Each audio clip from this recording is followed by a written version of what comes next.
Hey everybody, welcome back to another video. So today I want to talk about the book The Daybreak Boys by Gregory Stephenson. There's no cover for this one, so not much of a prop this time. But what The Daybreak Boys is, it's a series of 10 different essays to analyze the Beat Generation. Each essay looks at a different author from the Beat Generation. Just kind of gives a literary analysis of each of the authors that it talks about. But where the name The Daybreak Boys comes from, the Beat author John C. Holmes, his novel Go. The original working title of Go was The Daybreak Boys, so that's where that name comes from. But where John Holmes got the name from, in New York City during the 1840s, there was a street gang known as the Daybreak Boys. And they kind of existed as this, they did a lot of piracy along the rivers around New York and were a very violent gang of people. And the Beat Generation in the late 1940s, early 1950s, they kind of lived within this underground community. So they associate with a lot of criminality in New York City during this time. They weren't a violent gang like the Daybreak Boys were, but they definitely took a lot of influence from the idea of the Daybreak Boys, because the Daybreak Boys kind of became this anti-folk hero, kind of like Jesse James or Billy the Kid. So a lot of people within the underworld community in New York City definitely were familiar with the Daybreak Boys. So the Beat Generation definitely were probably inspired by the idea of them. But the name Daybreak Boys also takes on another meaning, because in the beat writing, they tended to analyze the darker side of the self, the darker side of society, and in analyzing the darker side of things, they kind of try to find light within the darkness. So the name kind of implies, going through the darkness, through the daybreak, or to the daybreak to find meaning in life. So that's another meaning that the Daybreak Boys can take on.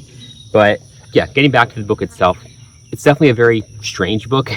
I really didn't know what to expect when I picked it up. I thought it would be, just a series of normal, analyses of the Beat Generation, but it definitely takes a very strange turn in many of the different essays throughout this book. But what I found most interesting in this book was actually the introduction section. The introduction gave a pretty solid overview of the origins and the influences of the Beat Generation. But the Beat Generation that emerged after World War II, it was definitely part of a much broader avant-garde art movement happening in New York City and around the whole country during that time period. But this avant-garde art scene that emerged after World War II, the influences of that definitely stem back to after World War I, when you had the Surrealist art movement and the Dadaism art movement. Because the Dadaism art movement was a very random kind of nonsense art form, where just kind of collage of different images and words on a canvas. Then Surrealism invoked a lot of ideas of dreams and the unconscious, and just kind of a lot of abstract thinking. And also during this time period, existentialism, the ideas of Freud were really starting to take off. So it was just a world that was really starting to analyze society, analyze the mind, analyze the subconscious. And that's kind of the environment that the world was in right when World War II started. And after World War II, the Beats and other avant-garde artists during this time period took all the artistic ideas of Surrealism and Dadaism and used that as a blueprint to live their lives. So they kind of took all these artistic ideas and lived within those ideas. So they took all this discontent for post-World War II America and applied that into art, just like they did after the First World War. And there's definitely a sense of rebellion amongst the Beat writers. And it's not so much a rebellion against an established order. It's more of a rebellion against the dark side of the self. They're definitely taking the dark side of things and trying to find meaning within that. But the first chapter of this book analyzes Jack Kerouac's Doulou's legend. That's all the books that he wrote that tell his life story in a semi-autobiographical fashion. But in this first chapter, where it analyzes his Doulou's legend, it looks at it through the context of the hero's journey, but not in the way that you would imagine. It looks at his collection of stories as a hero's journey in the order that he wrote them, not the timeline order that the stories take place in, because he wrote his books out of order. They kind of fill in the gaps here and there of his whole life story. But in this book, the author analyzes that in the order that he wrote the stories, which I found kind of odd. And I don't think the author does a really good job doing that, just because I think he kind of picks and chooses what things he wants to look at in each of the novels and finds things that stand out so he can tell it through the lens of the hero's journey.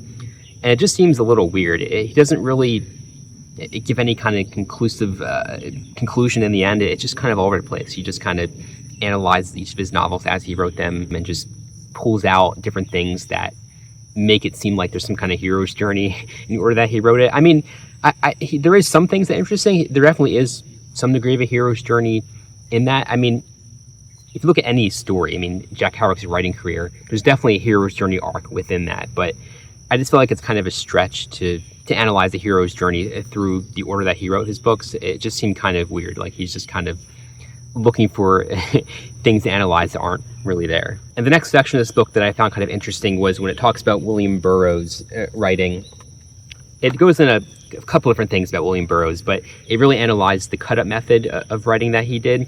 The cut-up method is actually, it goes back to Dadaism, where it took random words and just kind of spliced them together on a canvas. But with William Burroughs, he applied that concept of the cut-up method to writing itself. He would kind of just take a piece of paper with writing and cut it into strips and rearrange the strips, or just cut out words and pick and choose words to just kind of change the way things are written. But it's definitely kind of strange. It's definitely a very unique way of writing.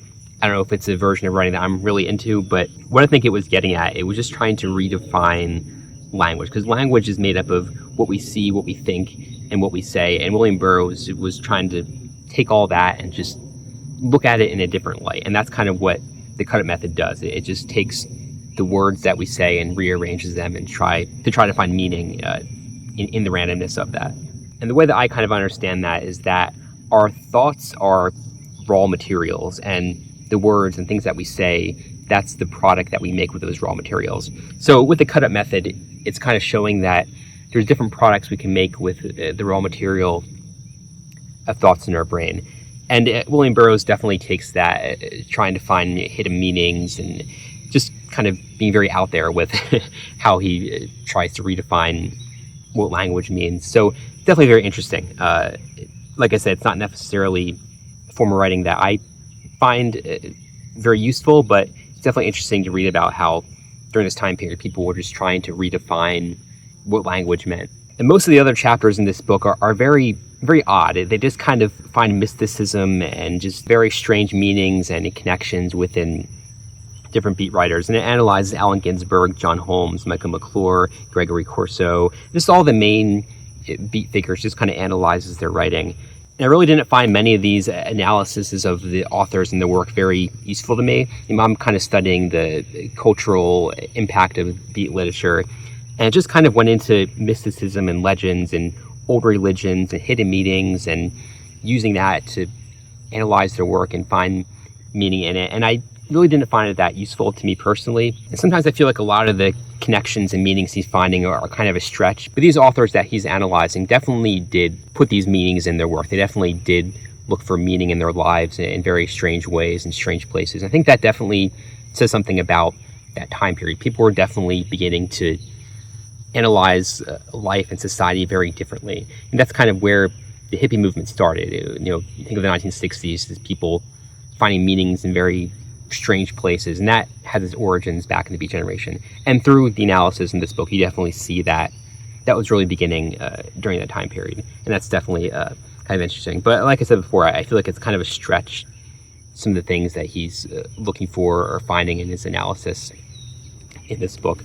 But the very last chapter in this book I found very useful and very interesting. The last chapter in this book analyzes Neal Cassady and describes Neal Cassady as a folk hero, because Neal Cassady appears in the writing of all different beat authors: Kerouac, Ginsberg, Holmes, Ken Kesey, even later on. He appears again and again and again in all these writings. So he's kind of like this folk figure that people throughout this generation continue to analyze. And when you start analyzing Neal Cassady, you definitely see that he's definitely a folk hero in the way that folk heroes from the 1800s and early 20th century, like Casey Jones, Paul Bunyan, John Henry, Stagger Lee, these characters that appear in different authors' work and different songs and just appear throughout history. Neal Cassady is a very similar way. He just kind of appears in different people's writing during this time period. He's definitely a folk hero. He's an American hero of roads and movement and spontaneous living, just kind of the embodiment of American counterculture. And he really became, I would say, a folk hero of the hippie movement of the 1960s, because like I said before, the Beats were trying to find meaning in life, were trying to kind of create their own mythology about life. So they were looking for folk heroes like that. And in their quest to find meaning and create folk heroes, they kind of became folk heroes themselves. And Neal Cassady's a perfect example of that. And even Jack Kerouac, you could say, is probably a folk hero to some degree. Even Allen Ginsberg is probably a folk hero to some degree. But the beat heroes of the 1950s definitely became folk heroes to the hippies of the 1960s. After the chapter about Neal Cassady, it goes into a conclusion section, which I also found very interesting. It definitely does a good job wrapping up the beat generation. And I liked how it described that throughout the beat generation, throughout all the writing, they talk about the apocalypse very often. They talk about the destruction of civilization. There's many visions of the apocalypse, but it's not in a very nihilistic sense. It's not in a sense of, despair and the world is coming to an end and, woe is me. It's more in a sense that they're mocking society, mocking popular culture. They're mocking nuclear bombs and materialism and careers that people want to have, and just 1950s society in general, because they saw civilization as a very spiritually hollow place, and they were searching for their own spiritual meanings in life, but not spirituality through the Christian sense of religion. They were kind of looking for spirituality on a much more personal level, and they did that through the ideas of Buddhism and Taoism, and a lot of Eastern religions came into beat writing as they looked for meaning in life. But I feel like they were kind of looking for meaning within America. They were trying to redefine America, because the Beats definitely were in love with America, but not in the American sense of freedom and liberty. They were just in love with this idea of America where you could go out and just become who you wanted to be in this Wild West sense, but they were looking at it in a much more modern way. They were trying to find this primordial meaning in America by looking at it through the lens of surrealism and just avant-garde art, which is just a very new way of looking at the world during this time. But in the end, I would definitely say that the Beat generation definitely set the stage for the 1960s. It set the stage for this search of individual meaning in life. And that's kind of what the hippies were doing during the 1960s. And you definitely see how this individualistic society we live in today has its origins in counterculture. And that counterculture has its origins in the Beat movement. And that's kind of the main takeaway that I took from this book. This book definitely shows how the Beats were looking for mysticism and meaning in their life, and that fueled counterculture, which fueled popular culture that we have today. But yeah, like I said, it's definitely a very weird book. The only parts I found interesting were the conclusion, the introduction, and the chapter on Cassady is very interesting. But overall, it definitely shows how the Beats were looking for meaning in life and looking for meaning in weird things and using weird meanings to understand life. And the author definitely looks for strange meanings in the way that he analyzes Beat generation. But anyway, those are my thoughts after reading The Daybreak Boys. So be sure to subscribe, and we'll see you in the next video.